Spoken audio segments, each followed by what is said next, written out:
अस्सलाम वालेकुम dear friends, welcome to my YouTube channel वांगशन वन शॉट एफ। हमारी स्टोरी चल रही है बिलीव इन योर लव। तो चलिए स्टार्ट करते हैं हमारी फैन फिक्शन के न्यू पार्ट को। उस पार्ट में हमने देखा था कि लान कुरैन को मैडम यू कुछ उल्टा पुल्टा सिखा रहा था, जहाँ पर लान कुरैन की दिमाग की बत्ती जलती है। अब वो विंग को घर से निकालने का एक सुनहरा मौका हाथ से जाने के लिए नहीं देना चाहता था।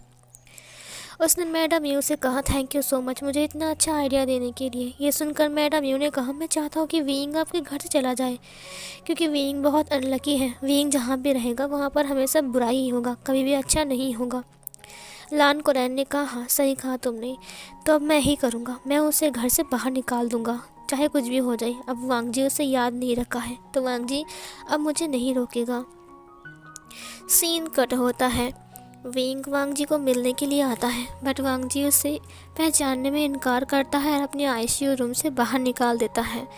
वो बहुत पैनिक हो रहा था विंग की बातें सुनकर, इसलिए डॉक्टर ने विंग को अलाउ करने में मना कर दिया। उसने कहा, तुम अंदर नहीं आ सकते हो, क्योंकि तुम्हारी वजह से वांगजी बहुत ज़्यादा पैनिक हो रहा है, क्योंकि तुम उसे पुरानी बातें याद दिलाने की कोशिश कर रहे हो। देखो अभी उसकी तबीयत बहुत ज़्यादा ख़राब है, तो ये कोशिश करना बंद करो। पहले उसकी हेल्थ को ठीक होने दो, उसके बाद तुम शायद कोशिश कर सकते हो। विंग ने कहा, अगर वो मुझे याद नहीं करेगा तो मैं उसके बिना कैसे रहूँगा? वो तो मुझे अपने पास भी आने नहीं दे रहा है। डॉक्टर ने कहा, बस शांत हो जाइए। विंग ने कहा, मैं उसके लिए सूप बनाकर लेकर आया हूँ, कि मैं उसे पिला सकता हूँ? डॉक्टर ने कहा, मैंने कहा ना आप अंदर मत जाइए। देखा ना कल उन्होंने कितना पैनिक किया। विंग ने कहा, बस एक बार मैं उससे बात करना चाहता हूँ, उसे देखना चाहता हूँ, बस अपनी आंखों से, बस एक बार डॉक्टर प्लीज़। डॉक्टर ने कहा, ठीक है, लेकिन अगर फिर से उन्होंने पैनिक किया तो आप दोबारा अंदर नहीं जा सकते हो। विंग ने कहा, ठीक है। विंग अंदर आ गया। तब वांग जी अपनी आंखें बंद करके लेटा हुआ था। उसे अंदर आते हुए देखकर वांग जी बैठ गया। उसने कहा, तुम फिर से आ गए? विंग ने कहा, लानसान। वांगजी ने कहा, ओ प्लीज़ मुझे लानजान कहना बंद करो। मैंने कहा ना, मुझे सिर्फ अपने लोग ही लानजान बोलते हैं, तुम मुझे नहीं बोल सकते हो लानजान, समझे? विंग ने कहा, तुमने खुद मुझे कहा था लानजान बोलने के लिए, अब मैं इसे कैसे बुला सकता हूँ? वांगजी ने कहा, क्यों झूठी बात बोल रहे हो? मैंने कब बोला तुम्हें मुझे लानजान बोलने के लिए? विंग ने कहा, सी बीच पर जब तुमने मुझे प्रपोज़ किया था। वांगजी ने कहा, ओ हेलो, प्रपोज? और तुम जैसे लड़के को मैं प्रपोज करूँगा? मेरा दिमाग ख़राब है क्या, या फिर मैं पागल हो गया हूँ? वांगजी ने कहा, देखो मेरा दिमाग मत खाओ, जाओ यहाँ से। विंग ने कहा, हो सकता है तुम्हें कुछ भी याद ना हो लानजान, बट मुझे सब कुछ याद है। उस दिन सी बीच पर तुमने मुझे बुलाया था और तुमने मुझे प्रॉमिस किया था कि तुम मुझे छोड़कर कभी नहीं जाओगे और हमेशा मुझे प्रोटेक्ट करोगे। तुमने शादी का वादा भी किया था। उसके बाद हम दोनों ने चर्च पर शादी भी किया। वांगजी ने कहा, देखो ये उल्टी पुल्टी बातें समझाना बंद करो, समझे? अब मैं समझा तुम यहाँ पर क्यों आए हो, मेरा दिमाग ख़राब करने के लिए, है ना? विंग ने कहा, नहीं लानजान, तुम्हें कुछ भी याद नहीं है, बट देखना एक दिन तुम्हें सब कुछ याद आ जाएगा। और फिर वांगजी ने कहा, और वो दिन कभी नहीं आएगा, मैंने कहा ना। ओह गॉड, इसने मेरा दिमाग ख़राब करके रखा है। मुझे यकीन नहीं होता है कि ये लड़का डॉक्टर तुम्हें बार बार इस रूम के अंदर अलाउ कैसे कर रहे हैं। विंग ने कहा, मैं तुम्हारे लिए सूप बनाकर लेकर आया हूँ। वांगजी ने कहा, देखो तुम जो भी बनाकर लेकर आए हो ना, यहाँ पर रख दो और फूटो यहाँ से, मुझे तुमसे कोई बात नहीं करनी है। विंग ने कहा, लानजान मुझे तुम्हें एक सरप्राइज़ देना था। जब तुम जर्मन गए थे, मैंने तुम्हें कॉल में कहा था ना कि मैं तुम्हें एक सरप्राइज़ देने वाला हूँ। वांगजी ने कहा, जर्मन गया था मैं? कब जर्मन गया था मैं? विंग ने कहा, तुम जर्मन गए थे 7 महीने पहले। वांगजी ने कहा, तुम पागल हो क्या? आज 3 साल पहले मैं जर्मन गया था, अब तो जर्मन कभी नहीं गया मैं अभी। और भला जर्मन में क्यों जाऊँगा? मुझे तो कोई बड़ा प्रोजेक्ट भी नहीं मिला है। सुनो, मेरा दिमाग मत ख़राब करो, जाओ यहाँ से। विंग ने कहा, तुम्हें बड़ा प्रोजेक्ट मिला है, एक 500 करोड़ का प्रोजेक्ट, जिसके लिए तुम जर्मन गए थे। वांगजी ने कहा, मैंने कहा मेरा दिमाग मत खाओ और जाओ यहाँ से। विंग ने कहा, याद करो लानजान, तुम मुझे ऐसे नहीं भूल सकते हो। तुमने खुद कहा था कि हम दोनों हमेशा साथ रहेंगे, हम कभी अलग नहीं होंगे, और आज तुम। वांगजी ने कहा, नर्स नर्स, वांगजी चिल्ला रहा था। विंग ने कहा, कोई बात नहीं लानजान। वांगजी ने कहा, लानजान लानजान लानजान, मैंने कहा ना मेरा नाम हांग वांग जुन है, मुझे हांग वांग जुन कहो वरना वांगजी कहो, मुझे लानजान कहना बंद करो। लॉन्जॉन सिर्फ मेरा अपने लोग मुझे कह सकते हैं, समझी कि नहीं? विंग की आंखों से एक बूंद आंसू नीचे गिर गए। विंग ने कहा, लॉन्जॉन, वांगजी ने कहा, बस बहुत हो गया है, निकलो यहाँ से, अभी क्या, अभी निकलो, वरना मैं तुम्हें धक्के मार के निकाल दूंगा, समझे? नर्स वहाँ पर आ गए। उसने कहा, क्या हुआ सर? वांगजी ने कहा, क्या कर रहे हो यहाँ पर? मैं इस नर्सिंग होम पर हूँ पैसे की दम पर, तो मेरी रूम पर कोई अनजान व्यक्ति ऐसे कैसे अंदर आ सकती है? नर्स ने उसे देखते हुए कहा, बट ये आपका हस्बैंड। तभी वांगजी ने कहा, बकवास बंद करो और इसे इस रूम से बाहर निकालो, इसे देखते ही मेरा दिमाग खराब होता है। नर्स ने विंग से रिक्वेस्ट किया। विंग ने कहा, मैं जा रहा हूँ। ये बोलकर विंग उस रूम से बाहर आ गया। विंग बहुत रो रहा था। सिचैन धीरे धीरे करके चलते हुए उस आईसीयू के पास आ रहा था। वो अब बिल्कुल ठीक था। उसे देखकर विंग ने कहा, गागा आप ठीक हो? उसने कहा, हाँ। उसके साथ आचिंग भी था। विंग, तुम क्यों रो रही हो? सिचैन ने कहा। विंग ने कहा, गागा वो। सिचैन उसके पास आ गया। उसके बालों को सहलाते हुए कहा, मुझे आचिंग ने बताया है, मैं कल वांगजी से मिलने भी आया था, तुम्हारे बारे में जिक्र किया तो उसे कुछ भी याद नहीं था। विंग ने रोते हुए सिचैन से कहा, गगा मैं कहाँ जाऊँगा, मैं क्या करूँगा, मुझे कुछ समझ में नहीं आ रहा है। और वांगजी, वो मुझे पहचानने से इनकार कर रहा है। अगर वो मुझे पहचानने से इनकार कर देगा और मुझे अपने करीब आने नहीं देगा तो मैं क्या करूँ? क्या मैं मर जाऊँ? क्या मैं क्या करूँ? आचिंग ने कहा, विंग शट अप। ये मरने की बात तुम क्यों कर रहे हो विंग, और कैसे कर रहे हो, जबकि तुम्हारे पास एक नन्ही सी जान है? विंग ने कहा, नन्ही सी जान को भी वो इनकार कर देगा। सिचैन ने कहा, मैंने वांगजी से बात किया, तुम वांगजी से बात करो। विंग, देखो अभी फ़िलहाल उसका तबीयत ठीक नहीं है, इसीलिए डॉक्टर ने मना किया है। जब वो घर जाएगा तब तुम उससे अच्छे से बात करना, क्लियर करना, सारे फ़ोटोज़ को दिखाना, ठीक है? उसके बाद देखना वांगजी मान जाएगा, और धीरे धीरे करके जब उसे सब कुछ याद आ जाएगा तब तो कोई दिक्कत भी नहीं होगा। विंग ने कहा, डॉक्टर ने कहा है कभी भी कहीं भी उसे याद आ सकता है, और चाहे वो 1 साल, 10 साल, 15 साल, 20 साल भी हो सकता है। मुझे यकीन नहीं हो रहा है कि मैं फिर इधर। आचिंग ने कहा, विंग संभालो अपने आप को, बस बहुत हो गया है विंग, बस बहुत हो गया है, रोना बंद करो। सीन कट होता है। कुछ टाइम ऐसे ही बीत जाता है। आज वांगजी को घर लाया जा रहा था, जहाँ पर विंग भी मौजूद था, और उसे देखकर उसे बहुत ज़्यादा गुस्सा आ रहा था। सिचैन विंग को वांगजी से प्रोटेक्ट करके घर के अंदर लेकर आ गया था, जिससे वांगजी साफ इनकार कर रहा था कि उसे अंदर आने नहीं देंगी, क्योंकि वो विंग को लाइक नहीं करता है, वो विंग को पसंद नहीं करता है, उसे विंग से चिढ़ है। जब विंग उसके रूम के अंदर आया तब वांगजी बहुत ज़्यादा गुस्सा हो गया, तोड़फोड़ करना स्टार्ट किया, जहाँ पर विंग ने अपने मोबाइल से वांगजी को सारे फ़ोटोज़ दिखाया, जो फ़ोटोज़ विंग खींचा था वांगजी के साथ। वांगजी का फ़ोन तो नहीं मिला था, बट विंग का फ़ोन तो था ना। वो फ़ोटोज़ देखने के बाद वांगजी बहुत ज़ोर ज़ोर से हंसते हुए कहा, तुम्हें क्या लगता है आज का टेक्नोलॉजी के मुताबिक तुम ये सब फ़ोटो तो एडिट भी कर सकते हो ना? विंग फिर से रोने लगा, क्योंकि वांगजी उस फ़ोटोज़ को एडिटिंग की फ़ोटोज़ बोल रहा था। उसने कहा, मैंने तुम्हारे साथ कोई फ़ोटो खिंचा ही नहीं, समझे? तो झूठ बोलना बंद करो। और वांगजी को कुछ भी याद नहीं था। अब विंग भी क्या ही कर सकता है। इसका फ़ायदा लान कोरन उठा रहा था। लान कोरन ने विंग को बहुत ज़्यादा बोला, बहुत डांटा, यहाँ तक कि थप्पड़ भी मारा। विंग प्रेग्नेंट था। विंग ने जब वांगजी को बताया कि वो प्रेग्नेंट है उसकी बेबी से, तब वांगजी को बहुत ज़्यादा गुस्सा आ गया और वह गुस्से में इनकार करने लगा। उसने कहा, मैंने कहा ना, बट मैं नहीं जानता हूँ क्यों अपनी सारे इल्ज़ाम मेरे सिर के ऊपर मर रहे हो। न जाने किसके बच्चे को पेट में लेकर घूम रहे हो और मेरा नाम देना चाहते हो। तुम चाहते क्या हो? देखो, मैंने कहा मेरे घर से निकल जाओ, मैं तुम्हें और सहन नहीं कर सकता हूँ। लान कोरैन को भी बहुत ज़्यादा मज़ा आ रहा था उन दोनों की झगड़ा देखकर, जहाँ पर आचिंग बहुत ज़्यादा मुसीबत में गिर गया था। उसने कहा, अब हम क्या करेंगे? जेवुचुन भी बहुत ज़्यादा उदास था। उसने कहा, हम वांगजी को समझाएंगे, वांगजी ज़रूर समझ जाएगा।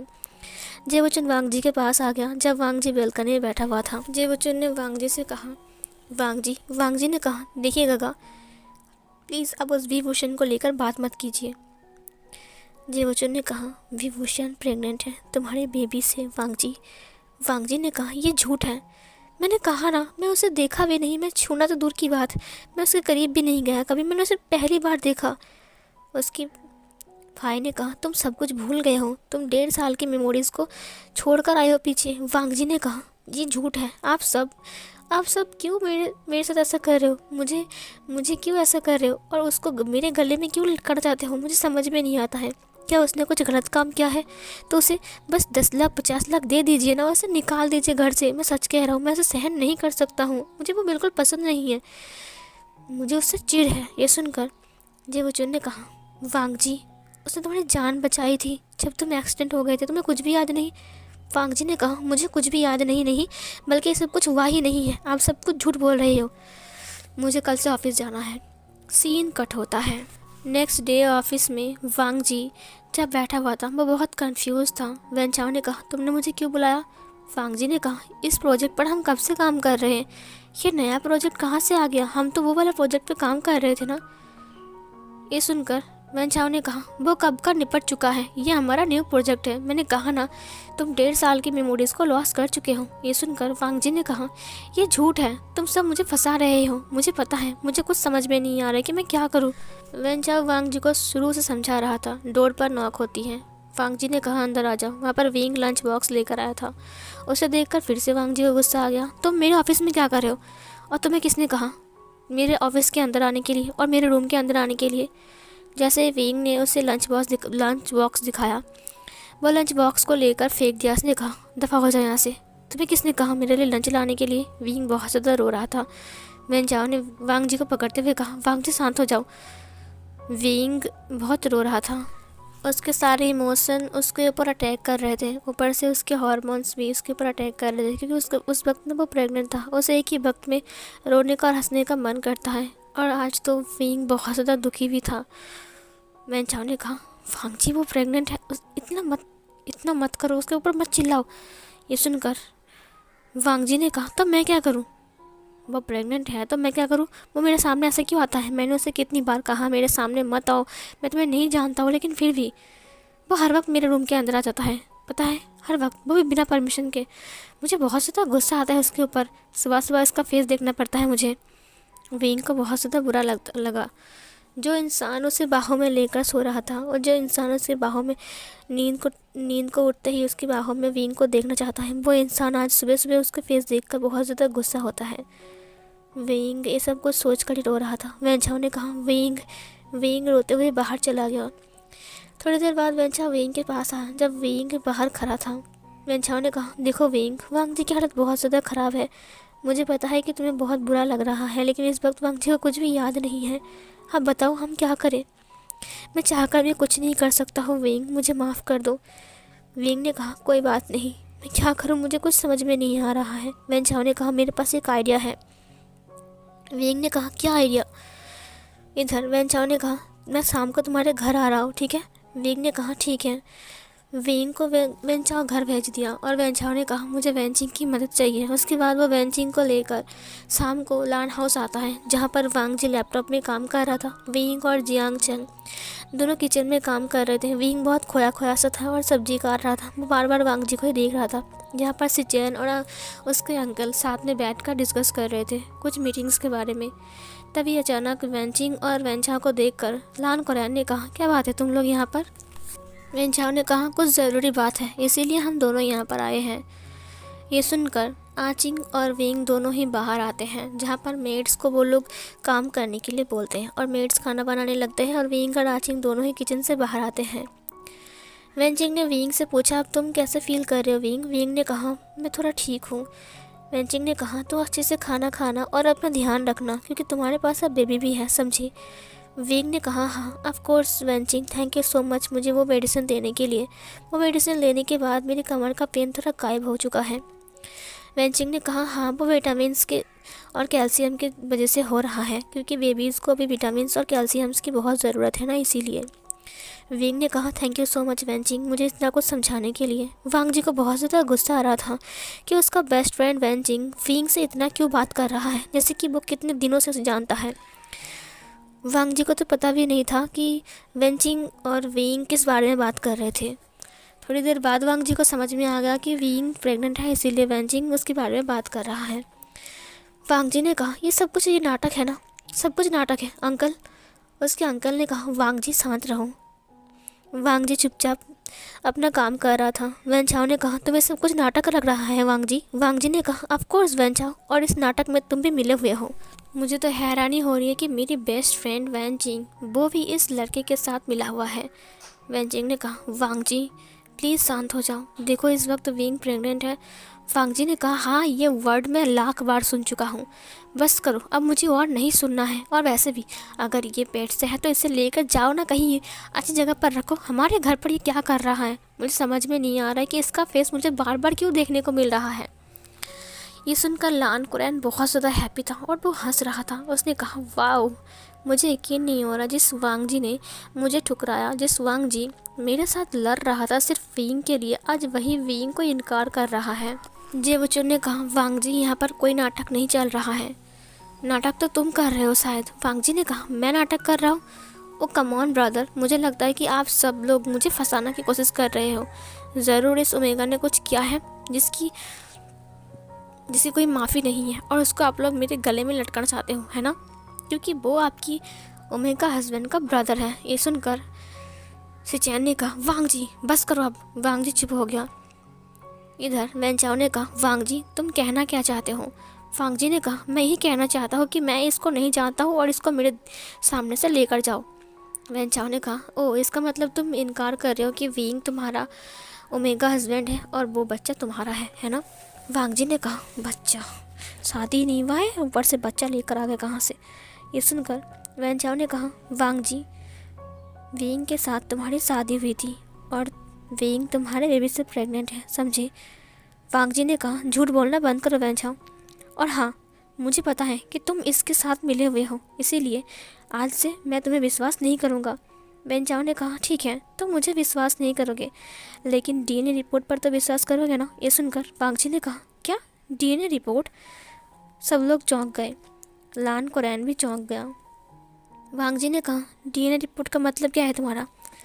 वैन चिंग ने कहा, क्यों तुम्हें समझ में नहीं आ रहा है वांग जी? अब तुम ये मत बोलना कि ये डीएनए रिपोर्ट क्या है तुम भूल गए हो। वांग जी ने कहा, देखो ये सब उठ पटंग बातें करना बंद करो वैन चिंग, मुझे लगता है कि तुम मेरे दोस्त होकर उसके साथ हो, समझे?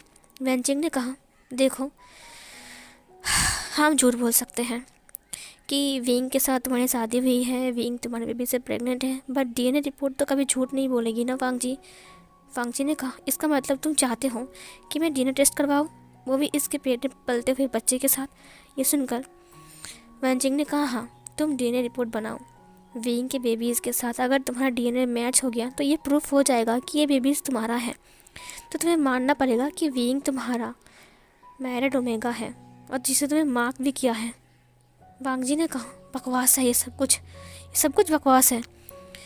मुझे कोई डीएनए रिपोर्ट नहीं करवाना है और ना ही इसके ऊपर भरोसा करना है। ये सुनकर वैन चिंग ने कहा, तुम्हें करना ही पड़ेगा वांग जी, वरना विंग को तुम्हें एक्सेप्ट करना पड़ेगा, समझे?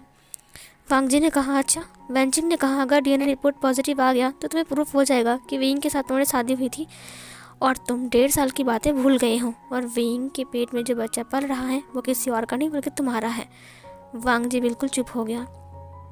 लान कुरैन के दिमाग का जो दिमाग जो था ना वो घूम गया। उसने कहा, क्या अगर डीएनए रिपोर्ट इन्होंने बनाया तो डीएनए मैच हो जाएगा, क्योंकि ये भी तो वांग जी का ही है, और अगर डीएनए मैच हो गया तो फिर वांग जी विंग को एक्सेप्ट कर लेगा, तो विंग को तो वो घर से निकालेगा ही नहीं, वो तो उल्टा इसी घर में रहेगा।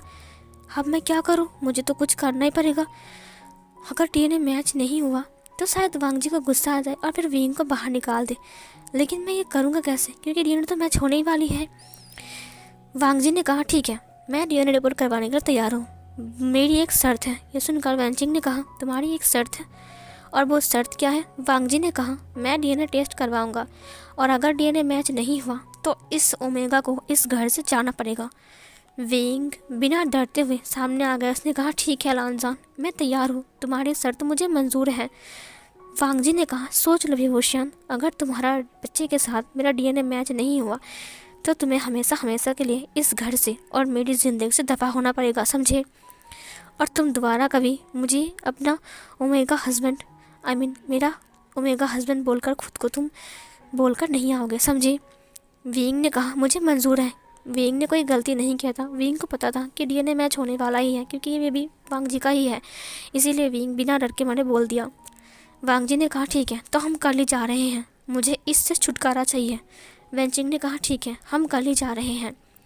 वेंचिंग और वैन चाओ थोड़ी देर बैठकर बातें करते हैं, उसके बाद वो लोग वहाँ से चले गए। वांग जी अपने रूम में चला गया और आचिंग और वेंग किचन में काम करने के लिए चले गए। वो लोग डिनर रेडी कर रहे थे। बाकी रहा लान, कोरैन और सिचैन। सिचैन भी अपने रूम में चला गया। लान कोरैन उठ गया, उसने कहा नहीं, अगर डीएनए मैच हो गया तो फिर क्या होगा? अगर वांग जी के सामने डीएनए रिपोर्ट आया तो वहाँ पर तो मैच ही रहेगा, क्योंकि ये बेबी तो वांग जी का ही है। नहीं, कुछ भी करके मुझे सब कुछ रोकना पड़ेगा। डीएनए टेस्ट करवाने से वांग जी को रोकना पड़ेगा। मैं क्या करूँ? तभी उसे मैडम यू की याद आती है। उसने मैडम यू को कॉल लगाया और गार्डन में चला गया। उसने मैडम यू से बात किया। मैडम यू ने कहा क्या डीएनए रिपोर्ट? लान कोरैन ने कहा हाँ, डीएनए रिपोर्ट, और वो लोग कल डीएनए टेस्ट करवाने के लिए जा रहे हैं। एक बार अगर डीएनए टेस्ट हो गया ना, तो कसम से बोल रहा हूँ सब कुछ ख़त्म हो जाएगा। मैं सोच रहा था कि विंग को मैं इस घर से बाहर निकालूंगा, और तुमने मुझे आइडिया भी दिया, बट विंग जाने का नाम नहीं ले रहा था क्योंकि सिचैन बीच में आ रहा था। लेकिन इस बार अगर डीएनए रिपोर्ट बीच में आ गया तो फिर विंग को निकालना तो मुश्किल नहीं, नामुमकिन बन जाएगा। अब मैं क्या करूँ, मुझे कुछ समझ में नहीं आ रहा है। अगर वांग जी खुद ही विंग को निकाल देता तो अच्छा होता। मैडम यू ने कहा ऐसा ही होगा। लान कोरैन ने कहा ऐसा होगा मतलब? मैडम यू ने कहा मेरे पास एक आइडिया है जिसके थ्रू हम काम करेंगे तो वांग जी खुद ही विंग को धक्के मार के उस घर से बाहर निकाल देगा।